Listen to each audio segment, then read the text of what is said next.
उस सीरीज़ को कंटिन्यू करते हुए हम आ गए हैं page number 5, which is the part of French revolution, the struggle to survive. So ये आपका 1.1 पैराग्राफ में दे रखा है कि how people were struggling to survive, कि इतनी ज़्यादा प्रॉब्लम होने लगी कि अब आम लोगों को, सिटीजन्स को बहुत ज़्यादा सर्वाइवल में भी स्ट्रगल होने लगा and it was very difficult for them to survive. अब देखिए आपके बुक में एक पिक्चर दे रखी है, don't go to this picture, ये एज अ रेफरेंस दी गई है because if you make notes by your own, आप अपनी एक पिक्चराइजेशन करते हैं, अपने तरीके से कुछ बनाते हैं, सो that is more helpful for you, वो आपको याद रखने में, रिमेंबरिंग में इट इज़ वेरी यूजफुल। सो मैं आपको बुक की पिक्चर भी एक बार दिखा देती हूँ। So this is the picture in your book.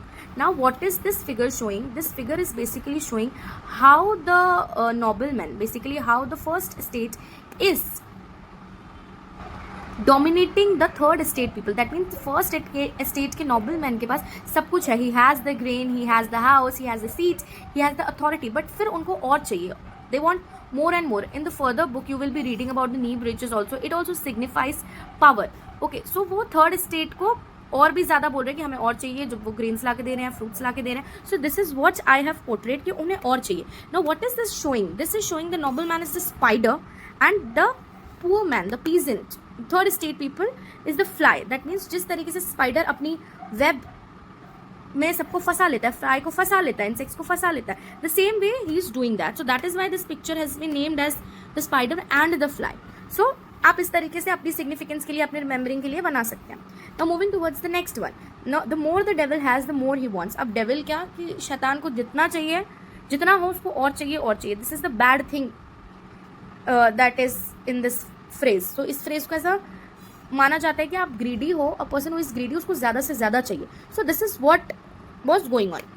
अब देखिए, अब फ्रांस की जो पॉपुलेशन है इट वाज इंक्रीजिंग। अब फ्रांस की पॉपुलेशन जो है वो 1715 में 23 मिलियन थी, जो कि हो गई थी 28 मिलियन 1789 में। अब डेफिनेट सी बात है कि पॉपुलेशन ज़्यादा है तो फूड ग्रेन्स की डिमांड भी ज़्यादा होगी। सो फूड ग्रेन्स की डिमांड ज़्यादा थी, पॉपुलेशन बढ़ती जा रही थी। So their staple food was bread, तो डिमांड बढ़ती जा रही थी, बट लोगों का जो वेजेस था, जो थर्ड स्टेट की वेजेस थे, वो तो सेम थे, वो तो इंक्रीज नहीं कर रहे थे, बट फूड ग्रेन्स की डिमांड ज़्यादा की वजह से उनका जो प्राइस है, the price was also increasing.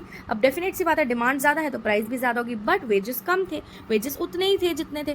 So that is why the people were facing lot of problem in buying the normal staple food even. Okay, so staple food was bread, they were not able to buy as wages were fixed and price was increasing day by day. अब इसकी वजह से just because price increase होता जा रहा था, जो poor है वो और पुअर होते जा रहे थे, बिकॉज प्राइस बढ़ता जा रहा था, फूड ग्रेन का डिमांड ज़्यादा है, अब आपको जिंदा रहना है, खाना तो पड़ेगा ही।